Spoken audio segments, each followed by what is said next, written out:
পৃথিবীর সবচেয়ে বিপজ্জনক জায়গাগুলোর তালিকা করলে সাগর বা মহাসাগরের নাম সেখানে অজান্তেই উঠে আসে। কারণ সমুদ্রের নিচে লুকিয়ে রয়েছে এমন সব ভয়ঙ্কর রহস্যময় তথ্য যা আজও বিজ্ঞান পুরোপুরি ব্যাখ্যা করতে পারেনি। আজ আমরা জানব মহাসাগর সম্পর্কে 5টি ভয়ঙ্কর ও রহস্যময় তথ্য, যেগুলো শুধু অবাকই করে না বরং গভীর চিন্তার খোরাক যোগায়। মারিয়ানা ট্রেঞ্চ পৃথিবীর সবচেয়ে গভীর গহ্বর। প্রশান্ত মহাসাগরের নিচে রয়েছে মারিয়ানা খাত, যেটি প্রায় 36,000 ফুট গভীর। এটি মাউন্ট এভারেস্টকে ডুবিয়েও ঢেকে ফেলতে পারে। এখন পর্যন্ত এখানে মাত্র কয়েকজন মানুষ সাবমেরিনে করে পৌঁছাতে পেরেছেন। গভীরে চাপ এতটাই বেশি যে একটি স্টিলের বলও চূর্ণ হয়ে যেতে পারে। এই গভীরতায় এমন সব প্রাণী পাওয়া গেছে যাদের চোখ নেই, দেহ স্বচ্ছ এবং তারা উচ্চ চাপে টিকে থাকতে পারে। তাদের মধ্যে কিছু প্রজাতি এখনো অজ্ঞাত।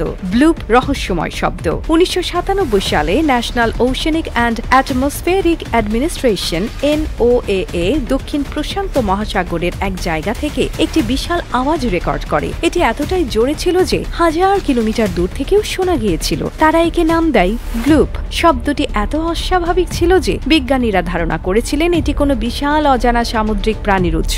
আজও এই শব্দের উৎস পুরোপুরি ব্যাখ্যা করা যায়নি। সাগরের নিচে হারিয়ে যাওয়া শহর। গ্রিস এবং জাপানের উপকূলে এমন কিছু প্রাচীন শহর পাওয়া গেছে যেগুলো এখন সমুদ্রের নিচে। হেরাক্লিয়ান নামের একটি শহর প্রায় 1200 বছর আগে পানিতে তলিয়ে যায় এবং 2000 সালের আগে পর্যন্ত তার অস্তিত্ব জানা ছিল না। ডুবুরি ও সাবমেরিন দিয়ে অনুসন্ধান করে পুরো শহরের কাঠামো, মূর্তি, সড়ক পাওয়া গেছে। কেউ কেউ বিশ্বাস করে এই ধরনের হারানো শহর অ্যাটলান্টিসের মতো কাহিনীর পেছনের বাস্তব ভিত্তি। সমুদ্রের নিচে থাকা আগ্নেয়গিরি। আপনি কি জানেন পৃথিবীর বেশিরভাগ আগ্নেয়গিরি আসলে পানির নিচে? প্যাসিফিক ও ইন্ডিয়ান ওশনে হাজার হাজার আন্ডার ওয়াটার ভলক্যানো আছে, যেগুলো যখন বিস্ফোরিত হয় পানির নিচে বিশাল তাপমাত্রা ও প্রেসার সৃষ্টি করে। এই তাপমাত্রা প্রায় 750 ডিগ্রি সেলসিয়াস পর্যন্ত উঠতে পারে। এই আগ্নেয়গিরি বিস্ফোরণের ফলে সুনামি সৃষ্টি হয়, যা 1000 কিলোমিটার দূরের উপকূল ধ্বংস করে দিতে পারে। সাগরের মাত্র 5 থেকে 7% এখনো আবিষ্কৃত। সবচেয়ে ভয়ের বিষয় হলো বিজ্ঞানীদের মতে আমরা এখনো মাত্র 5 থেকে 7% মহাসাগরের সম্পূর্ণ তথ্য জানি, অর্থাৎ সমুদ্রের প্রায় 93 থেকে 95% এখনো মানুষের অজানা। তার মানে আমরা যা জানি তা হচ্ছে উপরের তলদেশের খুব সামান্য অংশ। গভীরে কি লুকিয়ে আছে সেটা কল্পনাও করা যায় না। সেখানে হয়তো আজও এমন প্রাণী রয়েছে যাদের চোখে কেউ কখনো আলো দেখায়নি। পৃথিবীর প্রায় 70% জুড়ে রয়েছে সমুদ্র, আর এই বিশাল জলরাশির নিচে লুকিয়ে আছে এমন সব তথ্য ও সম্পদ যেগুলোর বাস্তবতা শুনলে আপনি হতবাক হবেন। আজ আমরা জানবো এক ভয়ঙ্কর সত্য। সমুদ্রের নিচে লুকিয়ে আছে বিপুল পরিমাণ সোনা, যা শুধু গল্প নয় বরং বৈজ্ঞানিকভাবে প্রমাণিত। প্রশ্ন হলো সেই সোনা কোথায়, আর কেন মানুষ এতটুকু জানার পরও সেটি তুলতে পারে না? গবেষণায় দেখা গেছে সমুদ্রের প্রতিটি কিউবিক কিলোমিটার পানিতে গড়ে 13 মিলিগ্রাম স্বর্ণ থাকে। শুনতে সামান্য লাগলেও পুরো মহাসাগরের হিসাব করলে দেখা যায় সমুদ্রের পানিতে প্রায় 20 মিলিয়ন টন সোনা রয়েছে। শুধু সোনা নয়, এর সঙ্গে রয়েছে রূপা, প্ল্যাটিনাম ও আরও বহু মূল্যবান খনিজ, যেগুলো জলরাশির মধ্যে গলিত অবস্থায় রয়েছে। বিশ্বের বিভিন্ন জিওলজিক্যাল সার্ভে সংস্থা যেমন US geological survey and national oceanic and atmospheric administration NOAA জানিয়েছে সবচেয়ে বেশি সোনা পাওয়া যায় প্রশান্ত মহাসাগর এবং ভারত মহাসাগরের গভীর তলদেশে। এই সোনাগুলো অনেক সময় প্রাকৃতিক উপায়ে নদী বা আগ্নেয়গিরির সক্রিয়তার মাধ্যমে সমুদ্রে এসে মিশে যায়। এছাড়া বহু ডুবে যাওয়া জাহাজ ও জলদস্যুদের ধন সম্পদ আজও সমুদ্রের গভীরে পড়ে আছে, যেগুলোর প্রকৃত মূল্য শত শত বিলিয়ন ডলারে দাঁড়ায়। তবে প্রশ্ন হলো, এই বিপুল সোনা তো আমরা জানি, তাহলে তুলছি না কেন? এর প্রধান কারণ হলো প্রযুক্তিগত জটিলতা ও খরচ। সমুদ্রের গভীরে, বিশেষ করে যেখানে খনিজ ঘনীভূত অবস্থায় রয়েছে, সেখানে পৌঁছাতে হয় 3000 থেকে 5000 মিটার নিচে, যেখানে চাপ ও পরিবেশ এতটাই ভয়ঙ্কর যে সাধারণ যন্ত্রপাতি বিকল হয়ে যেতে পারে। সেখানে 1 কেজি সোনা তুলতে যে পরিমাণ খরচ হয় তা হয়তো কয়েক হাজার ডলার, অথচ তার বাজার মূল্য হয়তো তার অর্ধেক। আরও বিপদ রয়েছে। এই সোনার খনন প্রক্রিয়া যদি শুরু হয় তাহলে সমুদ্রের তলদেশে থাকা প্রাকৃতিক ইকোসিস্টেম ধ্বংস হয়ে যেতে পারে। বহু সামুদ্রিক প্রাণী যা শুধুমাত্র নির্দিষ্ট জলের স্তরে বাঁচে, সেগুলোর অস্তিত্ব হুমকির মুখে পড়বে। তাই আন্তর্জাতিক নিয়ম অনুযায়ী এখনো সমুদ্রের তলদেশে খনিজ আহরণের অনুমতি দেয়া হয় না। প্রিয় দর্শক, আজকে আপনাদের দেখাবো কিভাবে ফ্যাক্টরিতে চকলেট তৈরি করা হয়।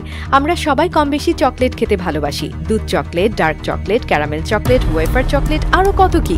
কিন্তু কখনো কি ভেবেছেন এই মিষ্টি ও ক্রিমি চকলেটগুলো বিশাল ফ্যাক্টরিতে কিভাবে তৈরি হয়? হয়তো অনেকে মনে করেন কোকো পাউডার আর চিনি মিশিয়ে দিলেই তো হয়ে গেল, কিন্তু বাস্তবে চকলেট বানানোর পেছনে অত্যাধুনিক প্রযুক্তি, নিখুঁত মান নিয়ন্ত্রণ এবং সুনির্দিষ্ট তাপমাত্রায় প্রক্রিয়াজাতকরণের প্রয়োজন হয়। আজ আমরা জানব কিভাবে সাধারণ কোকো বিন বিশাল ফ্যাক্টরিতে গিয়ে বাজারের পরিচিত চকলেটে পরিণত হয়। প্রথম ধাপে কোকো বিন সংগ্রহ করা হয়। চকলেট তৈরির মূল উপাদান হল কোকো বিন, যা মূলত আফ্রিকা, ব্রাজিল, ইন্দোনেশিয়া ও ঘানার মতো গরম আবহাওয়ার দেশে উৎপন্ন হয়। এরপর কোকো বিন পরিষ্কার ও শুকানো হয়। বিশাল বিশাল ওয়াশিং ইউনিটে কোকো বিন ধুয়ে ফেলা হয়, যাতে এতে থাকা ধুলোবালি, ময়লা ও অন্যান্য অবাঞ্ছিত উপাদান দূর হয়। এরপর এগুলো বিশেষ মেশিনে রোস্ট বা ভাজা হয়, যাতে চকলেটের আসল স্বাদ ও গন্ধ বের হয়ে আসে। এরপর কোকো বিন থেকে শেল বা বাইরের আবরণ আলাদা করা হয়। ভাজার পর একটি বিশেষ মেশিনের মাধ্যমে কোকো বিনের শক্ত আবরণ ভেঙে ফেলে শুধু ভেতরের অংশ সংগ্রহ করা হয়, যা মূলত চকলেট তৈরির প্রধান উপাদান। এরপর কোকো নিবস গুঁড়ো করা হয়। এটি বিশেষ গ্রাইন্ডিং মেশিনে ঢুকিয়ে পিষে কোকো লিকুইড তৈরি করা হয়, যা চকলেট তৈরির প্রধান ভিত্তি। এরপর কোকো লিকুইডে অন্যান্য উপাদান যোগ করা হয়। বিভিন্ন ধরনের চকলেট তৈরির জন্য এতে চিনি, দুধের গুঁড়া, ক্যারামেল, বাদাম, ভ্যানিলা ফ্লেভার, কোকো বাটার এবং বিভিন্ন ইমালসিফায়ার, যা চকলেটকে মসৃণ করে, তা মেশানো হয়। এরপর মিশ্রণকে চকলেটের টেক্সচার দেওয়ার জন্য কনচিং করা হয়। এটি বিশেষ এক ধরনের প্রক্রিয়া, যেখানে চকলেট মিশ্রণকে দীর্ঘ সময় ধরে বিশেষ ট্যাঙ্কে নেড়ে ঘন ও মসৃণ করা হয়। এই ধাপে চকলেটের স্বাদ আরও উন্নত হয় এবং এটি ক্রিমি হয়ে ওঠে। এরপর চকলেট ঢালাই করা হয়। মসৃণ চকলেট মিশ্রণকে স্বয়ংক্রিয় মেশিনের মাধ্যমে বিভিন্ন ছাঁচে ঢেলে নির্দিষ্ট আকার দেওয়া হয়: bar, cube, wafer covering, caramel filling ইত্যাদি। এরপর চকলেট ঠান্ডা করা হয়। ঢালাইয়ের পর চকলেটকে ঠান্ডা ও জমাট বাঁধার জন্য বিশেষ কুলিং চেম্বারে রাখা হয়, যেখানে এটি ধীরে ধীরে শক্ত হয়ে যায়। এরপর চকলেটের গুণগত মান পরীক্ষা করা হয়। প্রতিটি ব্যাচ থেকে নমুনা নিয়ে ল্যাবে পরীক্ষা করা হয়, যেখানে দেখা হয় চকলেটের স্বাদ, টেক্সচার, ফ্লেভার ও সংরক্ষণযোগ্যতা ঠিক আছে কিনা। সবকিছু ঠিক থাকলে প্যাকেজিং ধাপে যায়।